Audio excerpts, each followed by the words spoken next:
एक गांव में एक नौजवान ज़ैनुल आबदीन रहता था।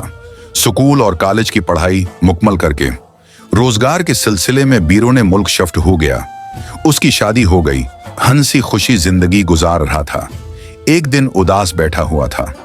उसके ज़हन में सवाल आया कि मैं कौन हूं, मेरा मकसद क्या है, मैं दुनिया में क्यों आया हूं, मेरा मुस्तकबल क्या है, मरने के बाद क्या होगा।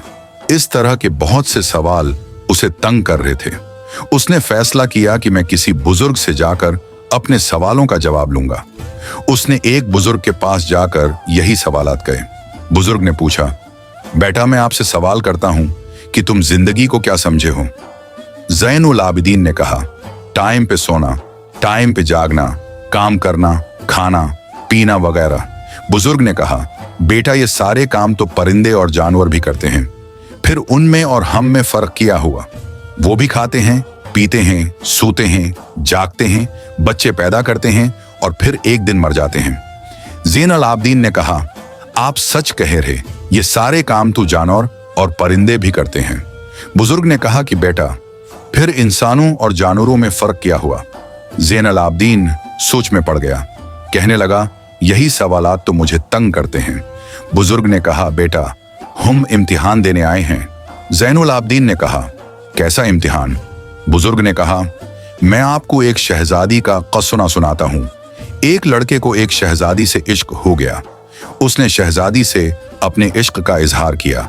शहजादी ने कहा कि मैं तुम्हारी हो सकती हूं, लेकिन पहले हैं इम्तिहान लूंगी। लड़के ने कहा, मैं जान दे सकता हूं, इम्तिहान क्या चीज है। ज़ैनुल आबदीन बेचैनी से, बाबा जी इम्तिहान क्या था। बुजुर्ग ने कहा, बेटा शहजादी ने कहा कि मैं तुम्हें बादशाह बनाकर एक और मुल्क भेजूंगी और तुझे कुछ काम करने और कुछ कामों से रुकने का कहा जाएगा। अगर तुम पास हुए तो मैं तुम्हारी, और अगर फेल हुए तो मैं तुम्हारी गर्दन उतार दूंगी। लड़के ने कहा कि मुझे तुम्हारी शर्तें मंजूर हैं। लड़के को भेजा गया एक मखसूस वक्त के लिए, साथ वो खत दे दिया गया। ओल्डिया खत में तमाम शर्तें लिखी हुई थी। ज़ैनुल आबदीन ने कहा, बाबा जी इस खत में क्या लिखा हुआ था।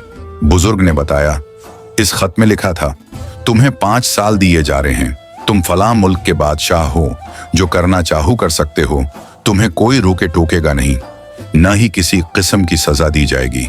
ज़ैनुल आबदीन ने पूछा, फिर इम्तिहान किया था।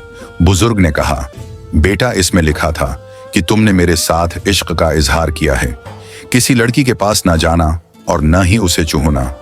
ज़ैनुल आबदीन ने पूछा, फिर क्या हुआ। बुजुर्ग ने बताया कि कुछ उर्से के बाद शहजादी ने खूबसूरत लड़कियां उसके महल में भिजवा दी।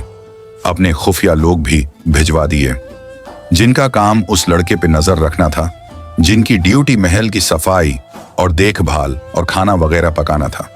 शुरू में नौजवान ने किसी की तरफ ध्यान न किया, लेकिन जूं जूं वक्त गुजरता गया उसकी मोहब्बत कम होने लगी। एक दिन उसने सोचा, शहजादी तो बहुत दूर है, वो कौन सी देख रही है। उसने एक लड़की को छू लिया। ज़ैनुल आबदीन ने बेचैनी से पूछा, फिर।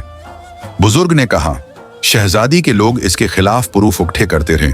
कुछ अरसे के बाद वो लड़का भूल चुका था कि वो यहाँ आर्जी बादशाह है। वो उसको हमेशा की बादशाही समझ बैठा था और वो यहाँ इम्तिहान देने आया है। ज़ैनुल आबदीन ने कहा, वो तो बहुत बेवकूफ लड़का था, फिर क्या हुआ। बुजुर्ग ने कहा, टाइम खत्म हुआ। शहजादी ने बेवफाई के सबूत पेश कर दिए और हुक्म दिया, इसके हाथ पांव काट कर जंगल में फेंक दिया जाए। ज़ैनुल आबदीन ने कहा, बहुत बेवकूफ लड़का था। बुजुर्ग ने कहा, बेटा हम भी एक इम्तिहान देने आए हुए हैं, हमारे सामने रोज रोज लोग मर रहे, इसके बावजूद हम नहीं समझते कि हमारी मोहलत भी खत्म होने वाली है। किसी भी वक्त हम इस दुनिया से कूच कर जाएंगे। आगे की जो जिंदगी है वो ना खत्म होने वाली जिंदगी है, उसकी तरफ हमारा ध्यान नहीं। हम इसी जिंदगी की सारी प्लानिंग करते रहते, जिसका पल भर का मालूम नहीं कि कब दरवाजा बंद कर दिया जाए। उस लड़के की तरह हम भी भूल गए कि हम यहाँ इम्तिहान देने आए हैं। हमारी बादशाही हमेशा की बादशाही नहीं, ये आजादी खत्म होने वाली। बेटा किसी ने क्या खूब कहा था कि आगाह अपनी मौत से कोई बशर नहीं, सामान से बरस का एक पल की खबर नहीं।